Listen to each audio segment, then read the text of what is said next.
Se Deus criou Satanás perfeito, de onde veio o seu mal? Se Deus é perfeito, como o mal entrou no mundo? De onde veio o desejo inicial de maldade de Satanás?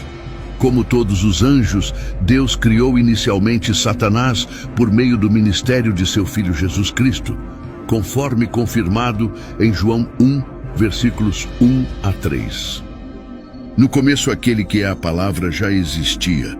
Ele estava com Deus e era Deus. Desde o princípio, a palavra estava com Deus. Por meio da palavra, Deus fez todas as coisas, e nada do que existe foi feito sem ela. Todas as criaturas devem sua existência a Deus, e nada foi criado sem Ele. Importante destacar que todas as criações de Deus eram perfeitas, inclusive Lúcifer, que mais tarde se tornaria Satanás. Se é assim, como a imperfeição e o mal entraram no mundo? Como a humanidade e até mesmo alguns anjos se corromperam? Como Satanás se tornou maligno? Hoje vamos refletir sobre essas perguntas. A queda de Satanás da graça é verdadeiramente notável. Para entender isso, vamos ouvir como o profeta Isaías falou sobre a origem e a queda de Satanás. Como você caiu dos céus, ó estrela da manhã, filho da alvorada. Como foi atirado à terra, você que derrubava as nações, você que dizia no seu coração, subirei aos céus, erguerei o meu trono acima das estrelas de Deus, eu me assentarei no monte da Assembleia, no ponto mais elevado do Monte Santo, subirei mais alto que as mais altas nuvens, serei como o Altíssimo. Mas às profundezas do Sheol você será levado, irá ao fundo do abismo. Ezequiel pintou uma imagem ainda mais surpreendente do estado original, perfeito de Satanás e sua queda no abismo. Ele disse de Satanás: estavas no Éden, jardim de Deus, de toda pedra preciosa eras coberto. Sardônica, topázio, diamante, turquesa, ônix, jaspe, safira, carbúnculo, esmeralda e ouro. Em ti se faziam os teus tambores e os teus pífaros. No dia em que foste criado foram preparados. Tu eras querubim ungido para proteger, e te estabeleci. Permanecias no monte santo de Deus, no brilho das pedras andavas. Perfeito eras nos teus caminhos, desde o dia em que foste criado, até que se achou iniquidade em ti. Na multiplicação do teu comércio, encheram o teu interior de violência, e pecaste. Por isso te lancei profanado do monte de Deus, e te fiz perecer, ó querubim protetor, do meio das pedras afogueadas. Quando Satanás se rebelou contra Deus, não apenas trouxe a ira de Deus sobre si mesmo, mas também convenceu uma parte dos anjos a se juntarem a ele contra Deus. Algumas estimativas sugerem que cerca de 1/3 dos anjos seguiram Satanás em sua rebelião.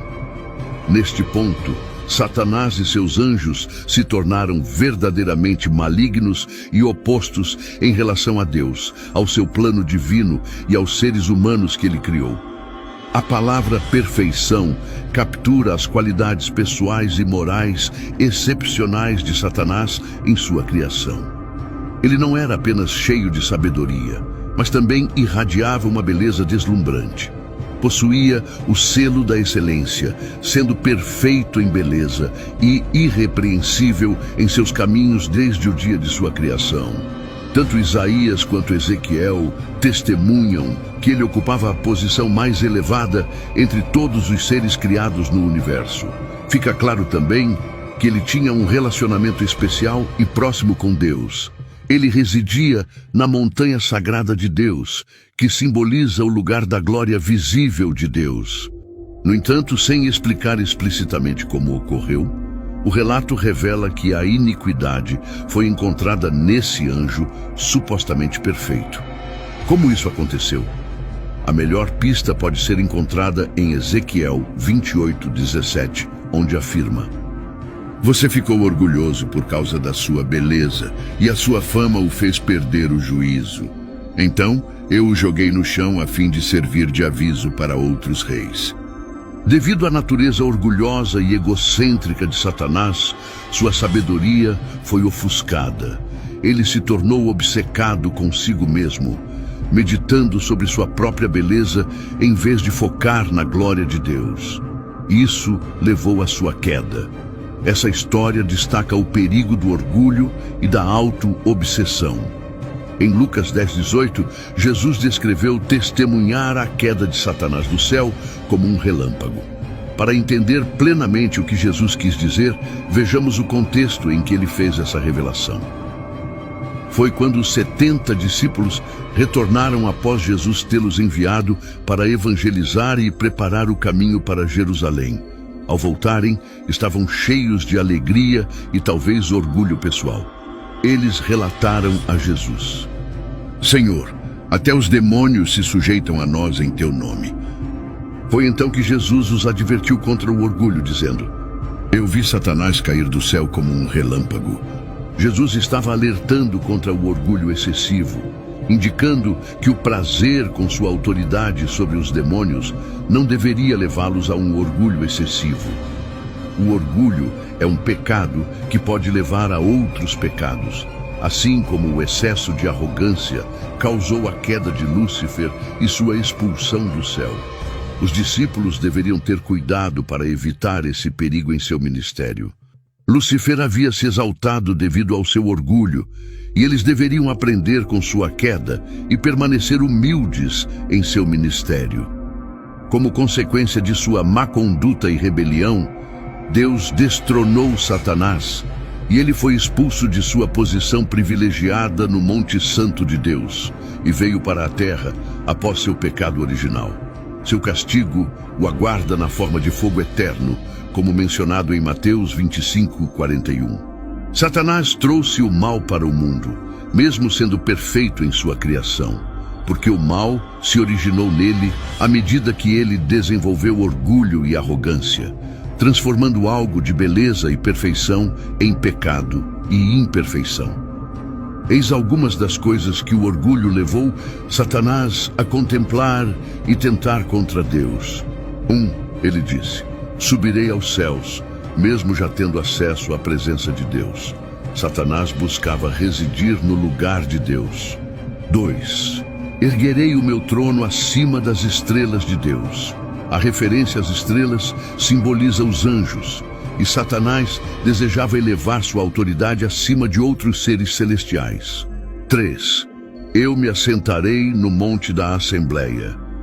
Isso indica que Satanás aspirava a governar sobre todos os assuntos. 4. Serei como o Altíssimo. Esta afirmação representa o auge de sua autoafirmação e rebelião, mostrando sua audaciosa ambição de ser igual a Deus. Devido à rebelião causada por seu orgulho e autoabsorção, a personalidade de Satanás sofreu uma mudança profunda, passando de perfeita para imperfeita. A santidade que ele uma vez obtinha de seu Criador foi perdida, e a corrupção tomou seu lugar. O momento exato da queda de Satanás não é explicitamente revelado na Bíblia. No entanto, podemos deduzir limites de tempo com base em evidências bíblicas. Em algum momento após a criação original dos céus e da terra, Satanás e seus anjos caíram.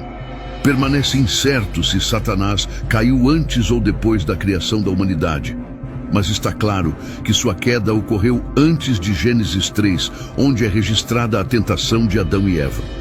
Satanás enganou com sucesso e seduziu alguns anjos a se juntarem a ele em sua rebelião, levando à sua decadência moral permanente. Após essa sedução, não houve volta para eles, e eles estavam condenados a uma existência de pecado e destruição. O livro de Apocalipse 12:4 descreve simbolicamente como 1/3 das estrelas do céu, representando os anjos, foram varridos pelo dragão, Satanás, em sua tentativa de frustrar os planos de Deus.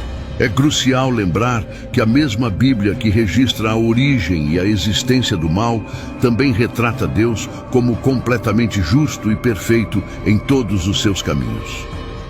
Ele vê o pecado como extremamente perverso e digno de julgamento. Deus não promove nem perpetua o pecado, como afirmado em Tiago 1:13. Ninguém, ao ser tentado, diga: Deus está me tentando.